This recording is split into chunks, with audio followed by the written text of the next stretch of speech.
সালাম আলাইকুম। গ্রেটার বাংলাদেশ, জি হ্যাঁ, বৃহত্তর বাংলাদেশ। ভারত এত বছর লাফালাফি করেছিল অখণ্ড ভারত নিয়ে, মানে বাংলাদেশ সহ, পাকিস্তান সহ, নেপাল, যারা যারা প্রতিবেশী আছে, ভুটান, সব কিছু নিয়ে অখণ্ড একটা ভারত। আল্লাহর কি লীলা খেলা, এখন উল্টা কথা এসে গেছে গ্রেটার বাংলাদেশ নিয়ে।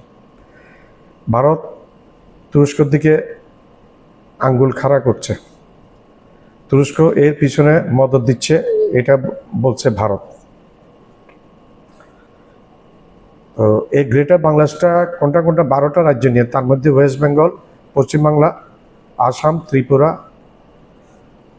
উড়িষ্যা, আরাকান এবং আরও কিছু রাজ্য নিয়ে, মোট 12টি রাজ্য নিয়ে গ্রেটার বাংলাদেশের প্রস্তাব উঠেছে এবং ম্যাপও এসছে।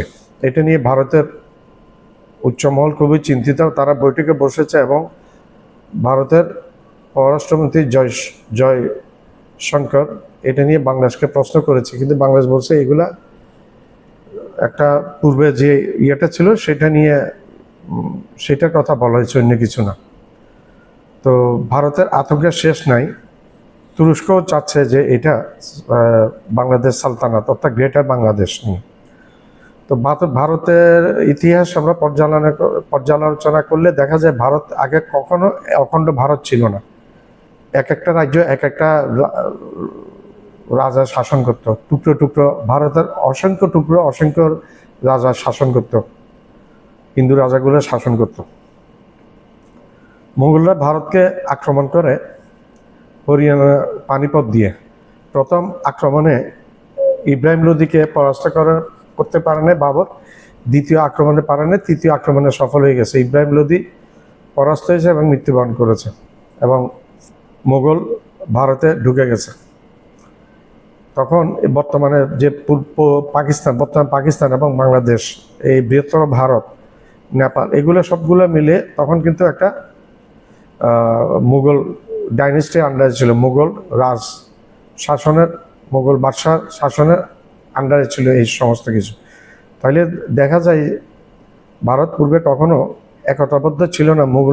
মুসলিম মোগলরাই ভারতকে একতাবদ্ধ করেছে এবং একটি শাসনের আন্ডারে নিয়ে এসছে, যেটা নিয়ে ভারতের বর্তমানের এই মোদি, নরেন্দ্র মোদি, জয়শঙ্কর, তাদের অমিত শাহ এবং কি বলে এর নাম, উত্তর প্রদেশের মুখ্যমন্ত্রী আদিত্যনাথ, এরা বড় বড় কথা জানে, এরা আসলে ইতিহাসও জানে না, মূর্খর দল।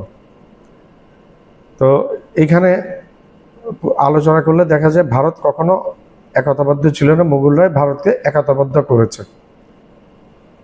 এটা মুঘলদের দান, মুসলমানদের দান। তো গ্রেটার বাংলাদেশ এখন ভারতের বর্তমান গ্রেটার বাংলাদেশ, এটা আলাপ হতেই পারে। ভারত অখণ্ড ভারত যদি আলাপ করতে পারে, বাংলাদেশ গ্রেটার বাংলাদেশ, বাংলাদেশের ভিতরে গ্রেটার বাংলাদেশ আলাপ হতে পারে। এটাতে ভারতেরটা যদি দোষের কিছু না হয়, গ্রেটার অখণ্ড ভারত আলোচনায়, তাহলে গ্রেটার বাংলাদেশের দোষের কিছু হবে না আমি মনে করি।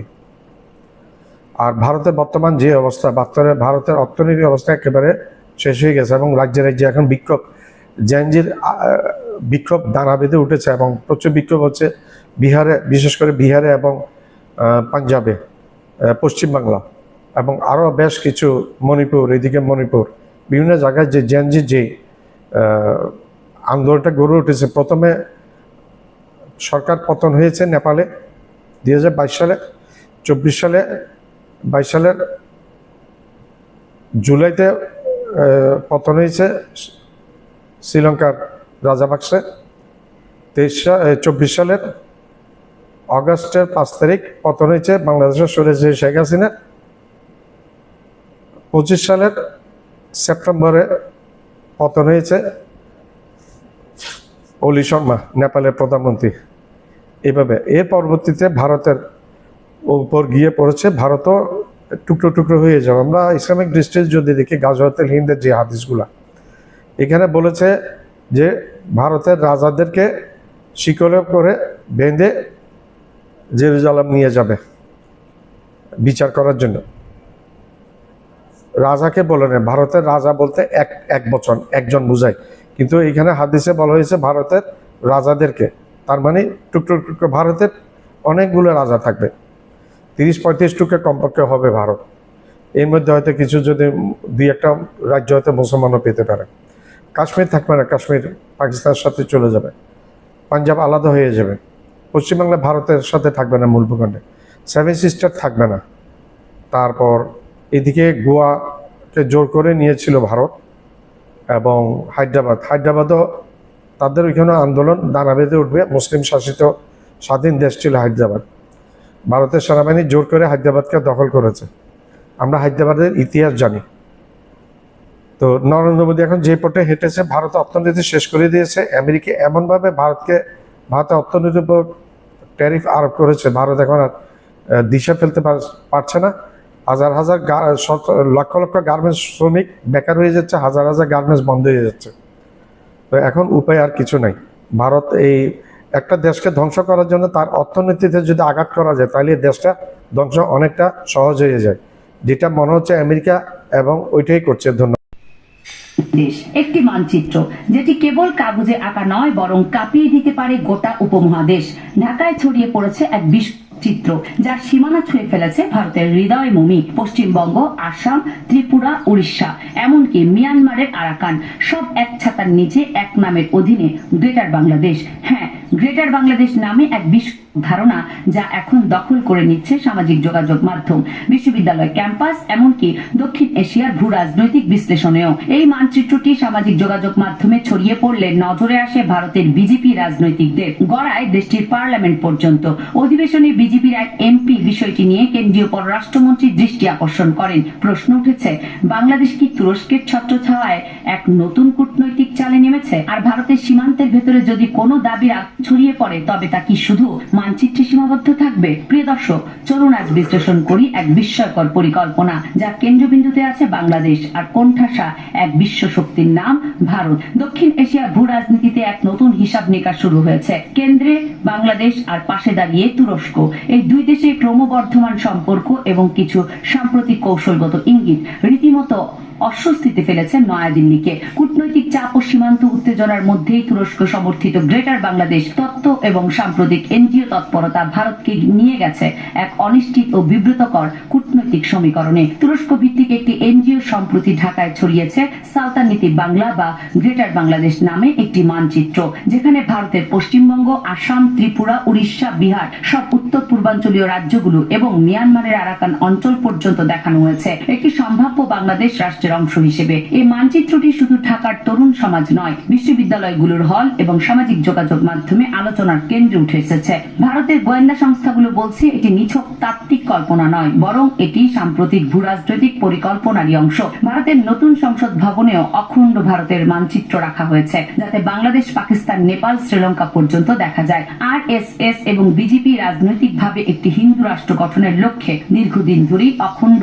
ভারতের স্বপ্ন দেখিয়ে আসছে। এই প্রেক্ষাপটে হঠাৎ আবির্ভূত হয়েছে বৃহত্তর বাংলাদেশের ধারণা। এই ধারণার ঐতিহাসিক পেছনে আছে 1352 থেকে 1576 সালে সালতানাতি বাংলা, একটি স্বাধীন মুসলিম শাসিত রাষ্ট্র যা বাংলা ছাড়িয়ে ভারতের অনেক রাজ্য পর্যন্ত বিস্তৃত ছিল। এই ইতিহাসের ধারাবাহিকতাতেই ভারতীয় গোয়েন্দা সূত্রের দাবি এই মানচিত্রে মুসলিম সাম্রাজ্যের পুনরুত্থানের ইঙ্গিত আছে। সম্প্রতি গ্রেটার বাংলাদেশ মানচিত্র ঢাকা বিশ্ববিদ্যালয় এবং অন্যান্য শিক্ষা প্রতিষ্ঠানের হলগুলোতে ছড়িয়ে পড়েছে। পয়লা বৈশাখে টিএসসিতে তোলা একটি ছবিতে দেখা যায় এক ব্যক্তি সালতানাতি বাংলার মানচিত্রের পাশে দাঁড়িয়ে ছবি তুলছেন। ভারতের অর্থনৈতিক ও কূটনৈতিক বিশেষজ্ঞদের দাবি, আঙ্কারা ভিত্তিক টার্কি শু ইউথ ফেডারেশন এই প্রকল্পের পেছনে কাজ করছে। এই ফেডারেশনটির মাধ্যমে তুরস্ক বাংলাদেশের তরুণ সমাজে গ্রেটার বাংলাদেশ ভাবনার বীজ বপন করেছে। তুরস্ক, বিশেষত এরদোয়ানের সরকার, মুসলিম ব্রাদারহুড এবং ইসলামপন্থী আদর্শে বিশ্বাসী। দক্ষিণ এশিয়ায় তুরস্কের প্রভাব বিস্তারের এটি একটি কৌশল। তুরস্কের প্রেসিডেন্ট রিসেপ তাইপ এরদোয়ান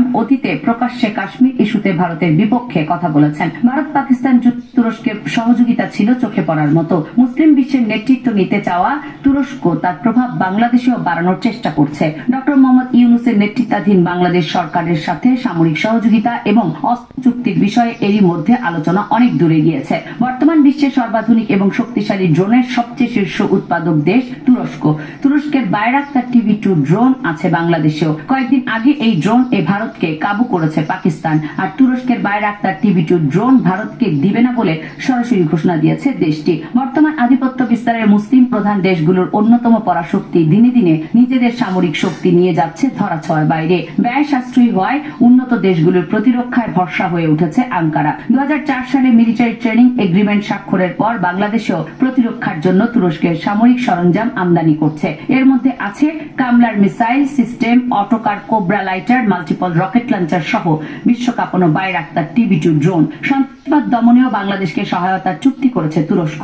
বাংলাদেশের সামরিক বাহিনীর 3000-এর বেশি সদস্য তুরস্ক থেকে উন্নত আধুনিক প্রশিক্ষণ গ্রহণ করেছে এরই মধ্যে। বিশেষ করে বাংলাদেশের নৌবাহিনীর সাথে এই দেশটির নৌবাহিনীর গভীর সম্পর্ক আছে। বাহিনীর সবচেয়ে স্পর্শকাতর সোয়াট ইউনিটও তুরস্কের কাছ থেকে অত্যাধুনিক সামরিক প্রশিক্ষণ গ্রহণ করেছে। 2024 সালের আগস্টে ক্ষমতা গ্রহণের পর ডক্টর ইউনূস প্রশাসন বাংলাদেশে এক ভিন্ন কূটনৈতিক ছক আঁকছে বলে আন্তর্জাতিক বিশ্লেষকদের দাবি। চীনের সাথে অর্থনৈতিক সম্পর্ক মজবুত করার পাশাপাশি আঙ্কারার সাথে রাজনৈতিক বন্ধুত্ব বাংলাদেশকে নতুন বলয়ের দিকে নিয়ে যাচ্ছে ধীরে ধীরে। কূটনৈতিক পর্যবেক্ষকরা বলছেন বাংলাদেশের নতুন ঝোঁক এক প্রকার কৌশলগত স্বাধীনতার ইঙ্গিত দিচ্ছে, যেখানে ঢাকা আর দিল্লির অনুমতির অপেক্ষা করছে না। তুরস্ক বাংলাদেশ সম্পর্কের কারণে ভারতের রাজনীতিতেও প্রভাব পড়ছে। হিন্দুত্ববাদী শক্তিগুলো এই সম্পর্ককে মুসলিম ব্লকের এক নতুন ঘনিষ্ঠতা হিসেবে দেখছে। সেই সাথে পূর্ব ও উত্তর পূর্ব ভারতের নিরাপত্তা নিয়ে চিন্তিত নয় দিল্লি। বিশ্লেষকরা বলছেন তুরস্কের অর্থায়নে চালিত এনজিও যদি সাংস্কৃতিক বা রাজনৈতিক বৈপ্লবিক বার্তা ছড়ায়, তাহলে ভারতের অন্তর্দ্বন্দ্বপূর্ণ রাজ্যগুলোতে তা বড় ধরনের প্রভাব ফেলতে পারে। তুরস্কের সাথে সম্পর্কের টানাপোড়েনের পর ভারত কিছু পদক্ষেপ নিয়েছে। এরই মধ্যে ভারতের 9টি বিমানবন্দর থেকে আঙ্কারা ভিত্তিক প্রতিষ্ঠান সালিভি এয়ারপোর্ট সার্ভিসেস এর সিকিউরিটি ক্লিয়ারেন্স বাতিল করা হয়েছে।